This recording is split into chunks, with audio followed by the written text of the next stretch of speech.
Não tem jeito, estes têm que estar na ponta da língua. Hi everybody, bem-vindos! E antes da gente começar o vídeo de hoje, já deixa o seu like aqui e se inscreva no canal para receber mais conteúdos como este. No vídeo de hoje nós vamos falar sobre os 5 verbos mais usados em inglês e para começar, na quinta posição nós temos o verbo get. Dá uma olhada aqui, ele pode significar comprar, se tornar, receber, entender, pegar, entre outros, tem muitas possibilidades. Mas o nosso foco aqui hoje vai ser nestas duas primeiras possibilidades, comprar e se tornar. Talvez você já saiba que comprar em inglês a gente diz to buy. Buy a car, comprar um carro, buy a house, comprar uma casa. E o passado de buy é bought. Então, nessa frase aqui, we went to the shop, nós podemos colocar o buy aqui para dar o sentido de comprar. We went to the shop to buy some fish. Nós fomos à loja para comprar alguns peixes, to buy some fish. Só que a gente viu, então, que o get, ele pode substituir o buy, nesse sentido de comprar. Então, ao invés de colocar buy, eu posso colocar get aqui. We went to the shop to get some fish. E o mesmo sentido, nós fomos à loja para comprar alguns peixes. Ou ainda, vamos mudar aqui. We went to the shop to get some meat. Nós fomos lá para comprar carne. We went to the shop to get some cheese, queijo. We went to the shop to get some vegetables. Então, você pode ir mudando. Uma vez que você conhece a estrutura, você consegue fazer alterações e construir novas frases. Ó, dá uma olhada no próximo. A gift for my friend. Aqui eu quero dizer que eu comprei um presente para a minha amiga ou meu amigo. Como que a gente diz o get no passado? O passado de get é esse daqui, ó. Got. Got. Então, eu vou completar aqui com got. I got a gift for my friend. Eu comprei um presente para o meu amigo ou amiga. Seguindo esse mesmo sentido aqui, I got a pen for my friend. Comprei uma caneta para o meu amigo. I got a flower for my friend. Comprei uma flor para o meu amigo ou minha amiga. Nessa outra opção aqui, a gente vai ver o get com sentido de se tornar. Como assim se tornar? Se eu junto, dá uma olhada aqui, se eu juntar o get com rich, ficar rico, fica nesse sentido, ficar rico. Se eu junto get com happy, quer dizer ficar feliz, get happy. Get famous. Cuidado aqui com a pronúncia, não é famous, mas sim famous. Então, get famous, ficar famoso ou famosa. Get angry. Ficar com raiva. Get old. Ficar velho, envelhecer, né? E assim por diante. Então, aqui nessa primeira frase, she wants to, ela quer ficar rica em breve. Quem não, né? She wants to get rich soon. Ela quer ficar rica em breve. Então, esse ficar, a gente vai usar to get rich. Essa é a combinação. Também posso dizer, she wants to get famous soon. She wants to get healthy. Ela quer ficar saudável em breve, soon. Nós também podemos usar esse get de se tornar com coisas, não só com pessoas. Para dizer que o seu café está ficando frio. Your coffee is getting cold. Olha aqui o nosso get, de uma forma um pouco diferente agora, que é com ing no final, porque ele está ficando frio. Um outro exemplo. Your shoes are getting dirty. Para de brincar na lama. Your shoes are getting dirty. Os seus sapatos estão ficando sujos.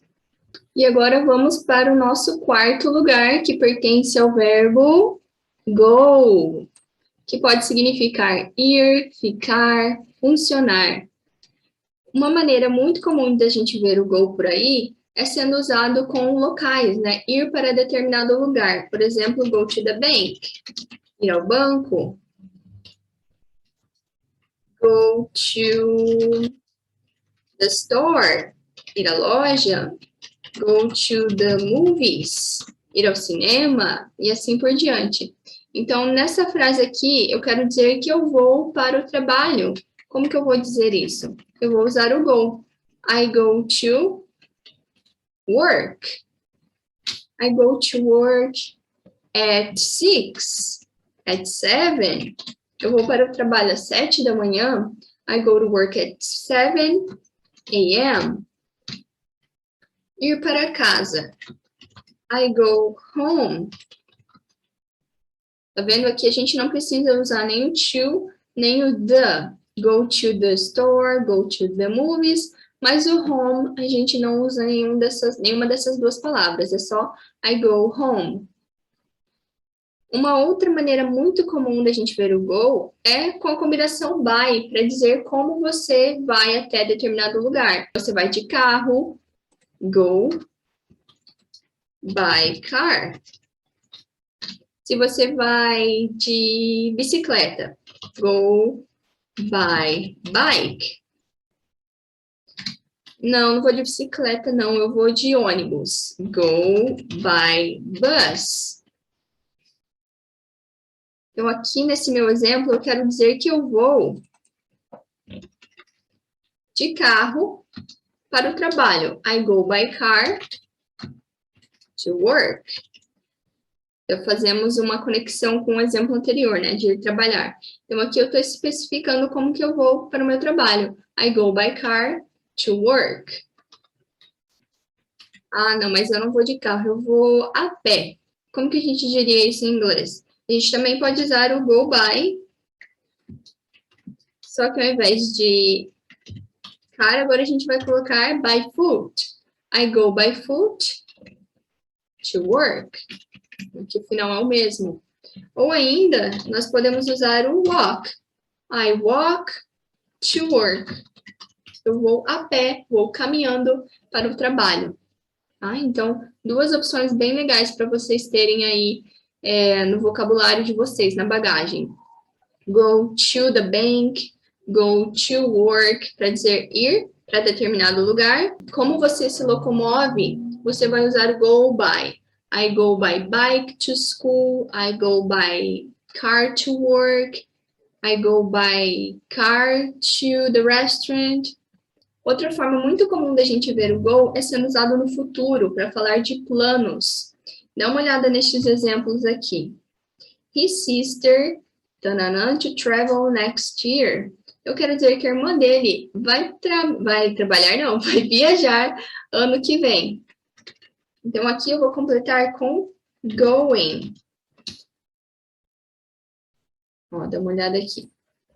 Agora, não vai ser o go que a gente vai usar. A gente está falando no futuro, então a gente vai precisar desse ing no final.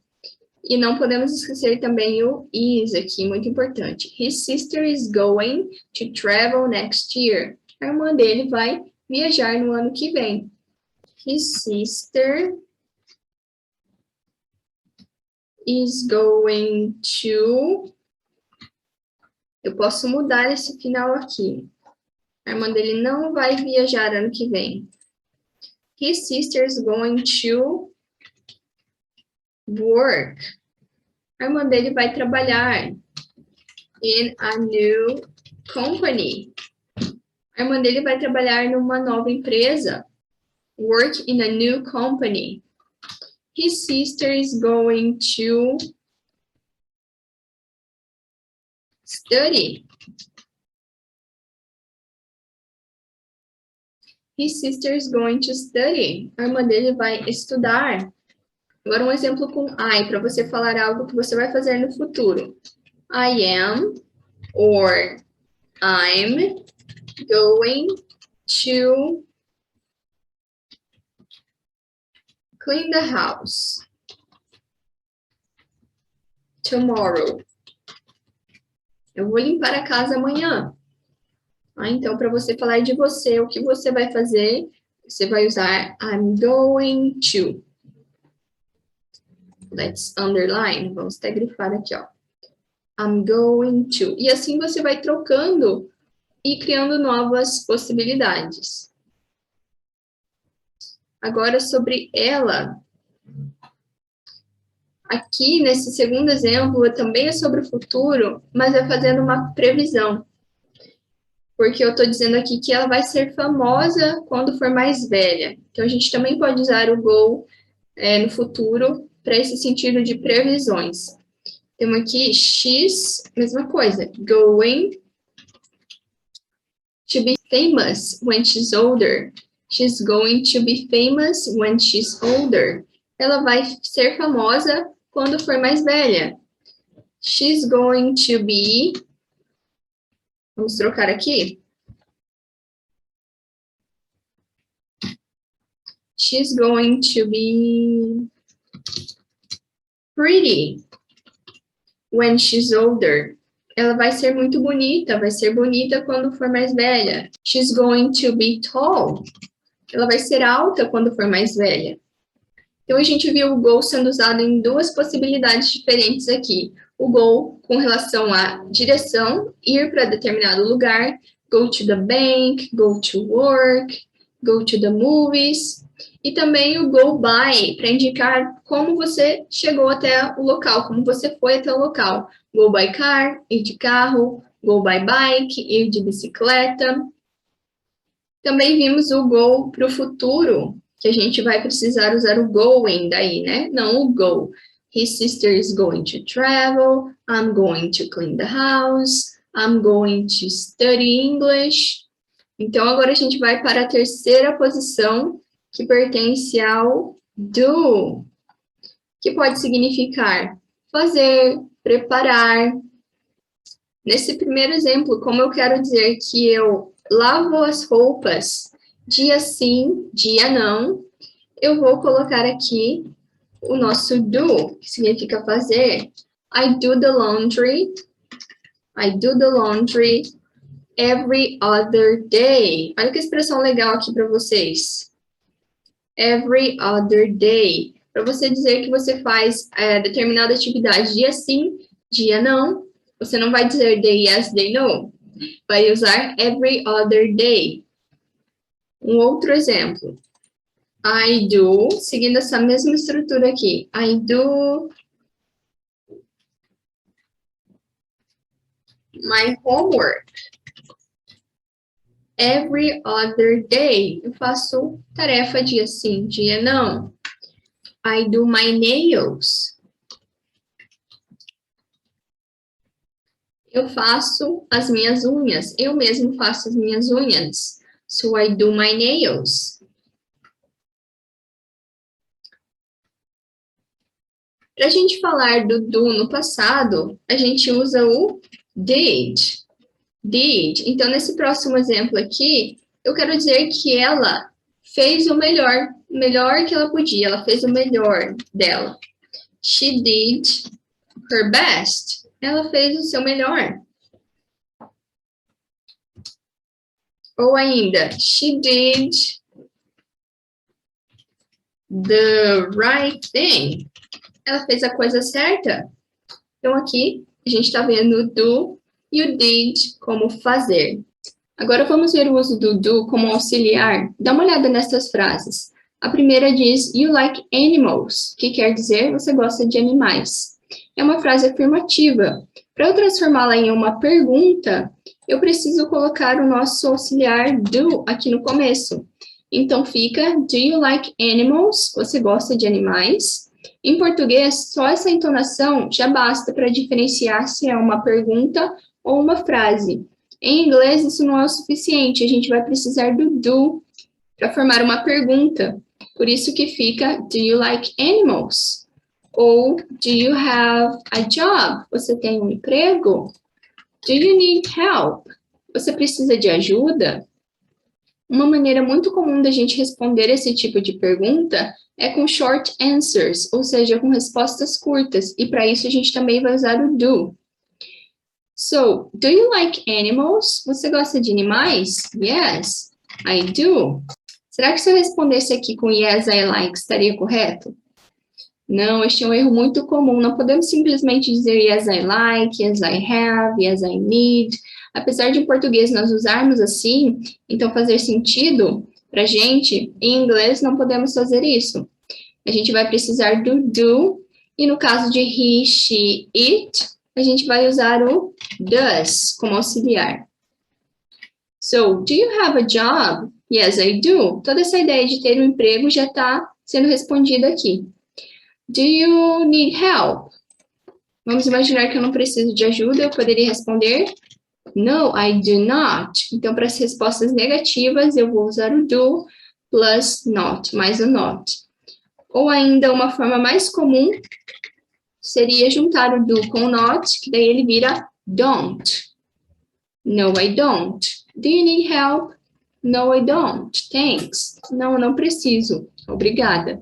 Vamos então agora conhecer a nossa segunda colocação, que pertence ao verbo have, que pode significar ter, comer. Dá uma olhada neste primeiro exemplo. Aqui eu quero dizer que eu tenho 3 irmãos. Então eu vou completar com have. Eu tenho 3 irmãos. Esta palavra siblings, ela abrange irmãos de forma geral, tanto mulheres quanto homens. Se você quiser especificar, você pode dizer I have 2 brothers and 1 sister. Eu tenho 2 irmãos e uma irmã. Quando nós formos usar o verbo ter para he, she or it, nós vamos transformá-lo em has. Então, aqui nesse próximo exemplo, ficaria has a big dog. Ele tem um cachorro grande. Ou ainda, he has a big house. Ele tem uma casa grande. Para ela, she, também vamos usar o has. She has a new laptop. Ela tem um notebook novo. Vamos ver agora o have com sentido de comer, se alimentar. Talvez você já saiba que comer em inglês é eat, no presente, e no passado, ate. Então, aqui eu quero dizer que eu tomo café da manhã às 8. Ao invés de dizer eat, eu posso substituir por have.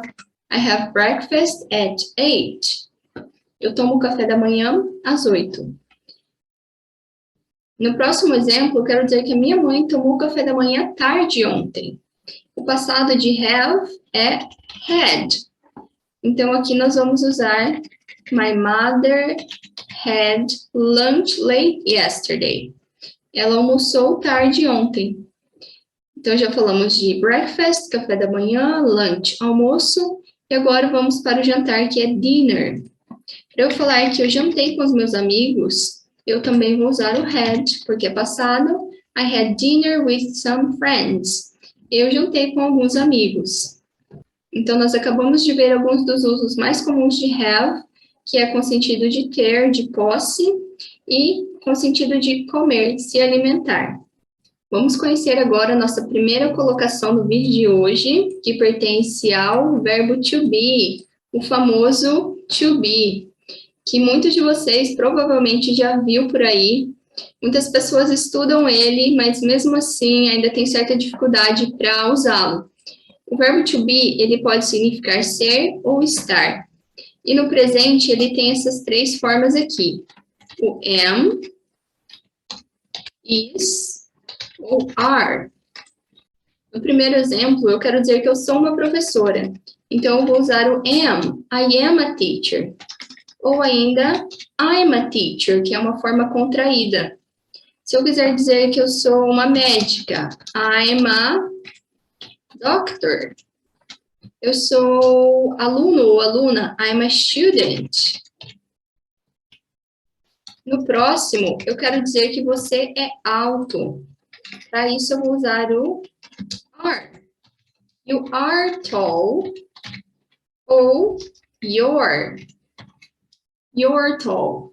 Estes são alguns exemplos do to be no sentido de ser. Eu sou uma professora, eu sou alto ou alta.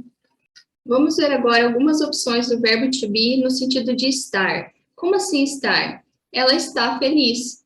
Para isso, eu vou dizer she is happy. Eles estão atrasados. They are late. Nós estamos adiantados. We are early. Se fosse de forma contraída, ficaria she's happy. They're late. We're early. E como você vai saber o sentido exato da frase ser ou estar? Você vai saber isso pelo contexto, ou seja, analisando a lógica da frase. Aqui, I'm a teacher, soa meio estranho se disser eu estou professora, porque eu quero dizer a minha profissão, então eu sou professora. I'm a teacher. Eu sou médica, eu sou uma aluna, e assim por diante. E é claro que não daria para eu esgotar todas as possibilidades aqui neste vídeo, porque senão eu ficaria horas aqui falando. Mas eu acredito que tenha dado para vocês terem uma noção de como usar esses verbos nas frases e também, através dos exemplos, perceber as possibilidades ilimitadas a partir do momento que você consegue adaptar e criar suas próprias frases. Então, já pensando nisso, deixa aqui no comentário uma frase com um desses 5 verbos que a gente viu no vídeo de hoje. And see you on the next video.